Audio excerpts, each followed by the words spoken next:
So I talk to a lot of people going through a lot of different things, and if there's one thing I hear repeatedly again and again, it's that we need to set up the chase, We need to back away and act like we're not interested so that they will want to pursue us more. This, in my mind, does nothing other than raise the other person's anxiety.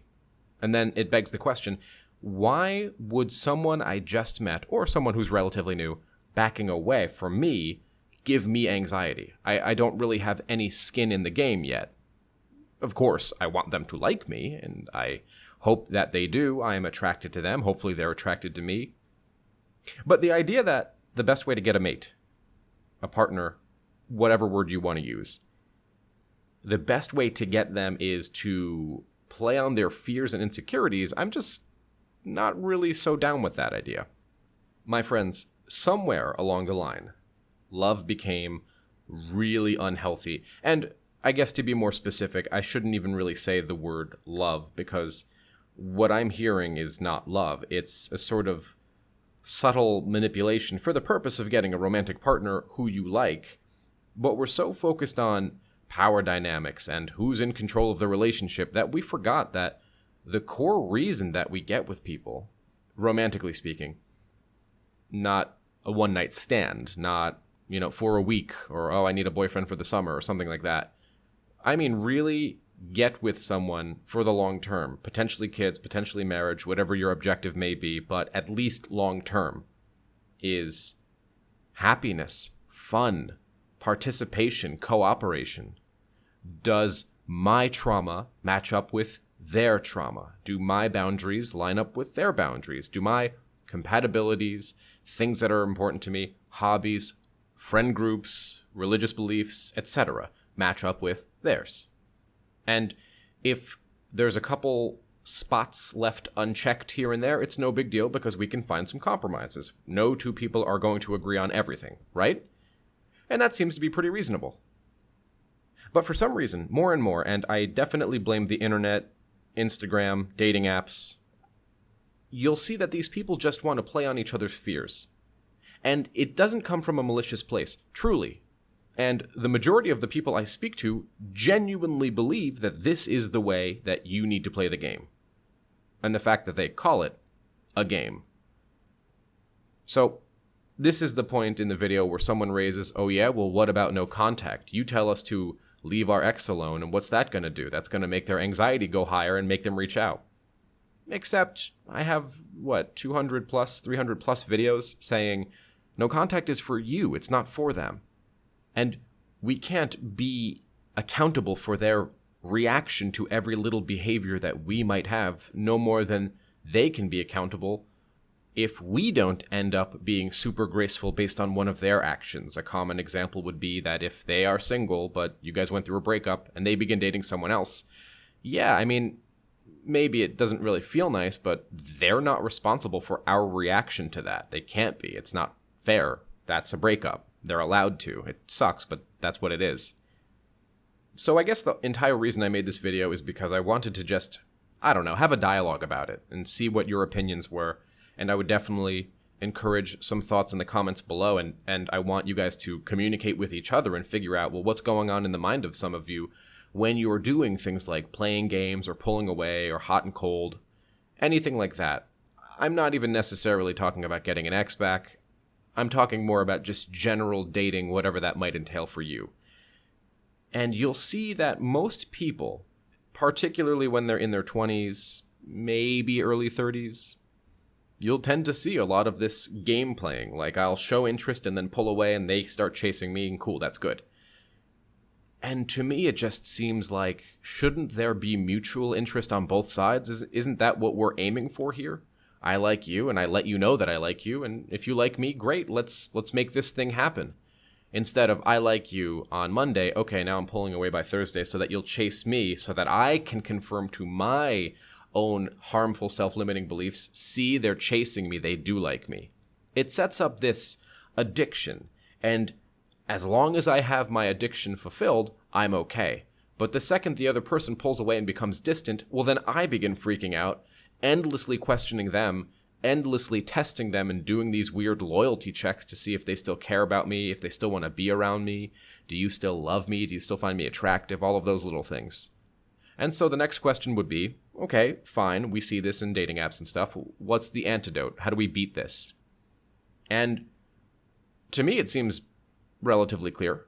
But, what might seem clear to me might not seem clear to someone else, or it might seem foreign, or perhaps they've had different life experiences that suggest to them that what I'm about to say isn't as relevant.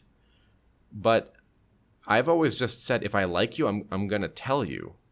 If I'm not sure, I'm going to tell you I'm not sure.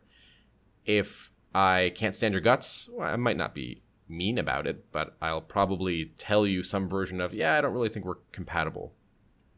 And having that open communication allows for more vulnerability. And the more vulnerable I can be with my partner and the more I can trust them, the more I'm going to like them. Isn't that really what we're all looking for in relationships? We're looking to be emotionally vulnerable with the person that we want to date so that we can feel safe with them. We're looking to feel attraction towards them, both physically, but also intellectually and humor-based and all the other stuff I mentioned earlier. And a lot of this starts, like I said, with open, honest communication and vulnerability. And I hear some of you, but if I'm vulnerable, eventually, at some point, I'm going to get hurt. And you're right. At some point, you're probably going to get hurt once or twice. The human experience is not without its perils. This is no different than playing with fire. Eventually, you're going to get burned. But that doesn't mean you completely neglect fire. What it means is that you learn how to respect it. And then you can use it and harness its ability for things like cooking, for light, etc. And using the same comparison in dating, learning how to respect the process and be emotionally appropriate rather than dumping every little ounce of emotion you have onto a person as soon as you meet them and then they run away for obvious reasons. Then you can learn to have better, healthier relationships where we are accountable not only to ourselves, but to our partners. And because we have that accountability, well, then we can feel vulnerable. I trust that if I bring something up with my partner, they will take the appropriate action if they agree there could be some room for improvement, and they trust that I'll do the same. And then, look at that. The relationship is healthy and functioning, and I trust my partner. And if they say that they're going out and they don't come home until midnight, I have no reason to worry because I completely trust them. There's no room for my insecurity or anxiety. Now, as much as that can be reflected into the relationship, we must also work on ourselves individually to address some of these self-limiting beliefs that we have. The ones that say, well, you're ugly, or you're too fat, or you're not interesting, you don't have enough friends, they're going to get tired of you one day, they're going to leave, everybody leaves. All of those little voices can be improved upon. And I've gone above and beyond in a million videos to say all the things you can do. And of course, this is a personal journey. So the gym and the counselor, those aren't going to be the only things you might need to do. These are blanket ideas that address most people's concerns. But you know your battles. You know the battles that you fight every day. And you probably have a good idea how to address some of what's wrong. Having that ability to self-diagnose in terms of what are my self-limiting beliefs rather than what are maybe mental ailments or other things like that is an incredibly powerful tool. And if you're not sure what things you need to address, I would highly recommend journaling, because journaling can help you explore yourself and ask, how do I need to be different that I have self-identified as meaningful? And that's all it really starts with. Having an open dialogue, an open communication, because these things help us figure out what we need to do. Now, if you truly have no idea what you need to be working on for yourself in the context of romance, perhaps it might be a good idea to speak with past exes, ones that you're in communication with, obviously, and say, hey, we dated for a while, and it's been a while since we dated. We're both pretty much over that. What are some things you think I could have done better in our relationship? And perhaps you're not going to agree with everything they say, and that's okay. We're not looking for definites. We're looking for suggestions.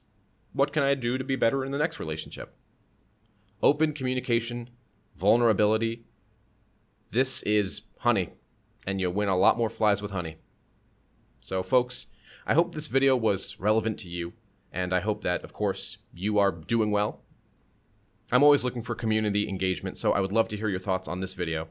As always, if you would like coaching, just visit my website, thelovechat.net/coaching, and we are offering 15% off using the code TLC2021.